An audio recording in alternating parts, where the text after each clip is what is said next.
พิธีเปิดสุดโฮมบำรุงการทหารขั้นพื้นฐานสุดที่6และอบรมฮัดแอบให้ทหารใหม่พันธาสุดที่35ได้จัดขึ้นในตอนเช้าของวันที่23 มังกร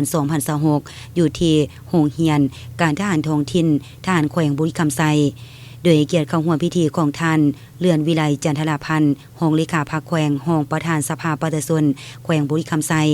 ท่านพันโทวีสันทิพย์วงศาคณะภาคกองบัญชาการหัวหน้าห้องเสนาธิการทหารแขวงมีบรรดาแขกถึกเชิญคณะอำนวยการโรงเรียน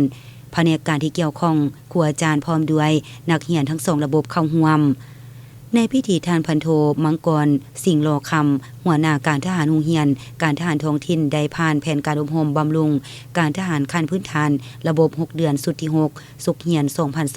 2025-2026และแผนการอบรมฮัดแอบทหารใหม่พันธาสุดที่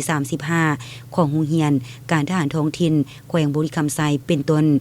การอบรมบำรุงการทหารขั้นพื้นฐานระบบ6เดือนสุดที่6และทหารใหม่พันธาสุดที่35ในครั้งนี้แม้นได้ปฏิบัติตามโครงการหลักสูตรการเรียนการสอนระบบบำรุง6เดือนและหลักสูตรอบรมทหารใหม่พันธาของกรมใหญ่เสนาธิการกองทัพวางออกสำหรับบำรุงการทหารขั้นพื้นฐานเนื้อในเอกสารที่นำมาอบรมประกอบมีภาคระเบียบกีฬาการทหารภาคการเมืองภาราธิการภาคความรู้พื้นฐานการทหารและลงหัดแอบตัวจริงสั่งรวมทายสุขเฮียนจำนวนพลเข้าร่วมบำรุงนาย10ขั้นพื้นฐานทั้งหมด83สหายหญิง16สหายและเนื้อในเอกสารที่นำมาอบรมหัดแอบให้ทหารใหม่พันธาประกอบมี3ภาคใหญ่คือภาคการเมืองภาคการทหารและภาคภาราธิการเทคนิคจำนวนพลเข้าร่วมทั้งหมด83สหายทางนี้ก็เพื่อก่อสร้างพนักงานนักรบและทหารใหม่พันธาให้มีความรู้ความสามารถด้านทฤษฎีหลักการกำได้ทางด้านศิลปะยุทธวิธีมีความสำนิสำนาญในการปฏิบัติหน้าที่เวียกงานตัวจริงในทุกสภาวะถ้าเป็นการก่อสร้างพนักงานหมู่หมวดให้มีความรู้พื้นฐานในการบรรษานำพาสีนำประกอบให้บดากรมกองหากทานทางกำลังหลวงและกำลังท้องถิ่นแน่ใส่ประกอบส่วนเข้าในเวียกงานป้องกันศาสตร์ป้องกันความสงบในท้องถิ่นให้ได้ทางปริมาณและคุณภาพ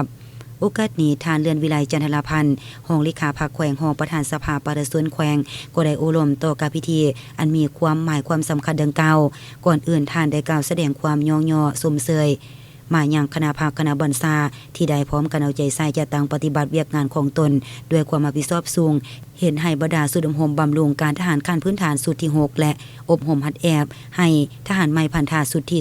35ได้เปิดขึ้นอย่างเป็นทางการตามจุดประสงค์ระดับคาดหมาย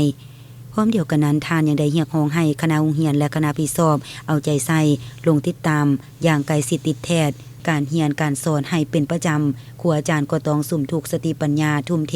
ความรู้ความสามารถของตนเข้าในการซิดสอนให้ได้รับประสิทธิผลสูงถ้ายังได้เรียกร้องให้นักเรียนทั้ง2ระบบจงพร้อมกันเอาใจใส่คนครัวสอบหูห้ามเรียนฝึกฝนหล่อหลอมตนเองให้มีความหนักแน่นเข้มแข็งในทุกด้านสืบต่อตั้งหน้าปฏิบัติข้อกำหนดกฎระเบียบของกองทัพก็คือของหูเรียนวางออกให้เข้มงวดเพิ่มทวีความสามัคคีภายในและภายนอกให้แน่นแฟ้นพร้อมกันผ่านพาทุกความยุ่งยากในสาเหตุให้สุดมโหมครั้งนี้ได้รับผลสำเร็จและมีความปลอดภัยหอยส่วนหอย